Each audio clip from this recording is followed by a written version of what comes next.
গ্রামের সকল মানুষের সুস্বাস্থ্যের লক্ষ্যে তিনি আজকের চালু করলেন সেবাশ্রয় শিবির। সেবাশ্রয় শিবির চালু হলো নন্দীগ্রাম 2 নম্বর ব্লকের Khodambari high school bus stand সংলগ্ন মাঠে।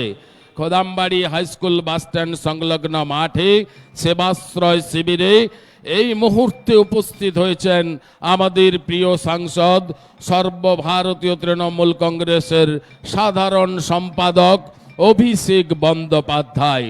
অভিষেক বন্দ্যোপাধ্যায় নন্দীগ্রাম বিধানসভা কেন্দ্রের নাগরিকদের আবেদনে সাড়া দিয়ে নন্দীগ্রামের সকল নাগরিকের সুস্বাস্থ্যের লক্ষ্যে সর্বভারতীয় তৃণমূল কংগ্রেসের সাধারণ সম্পাদক মাননীয় শ্রী অভিষেক বন্দ্যোপাধ্যায়ের একটি মানবিক প্রয়াস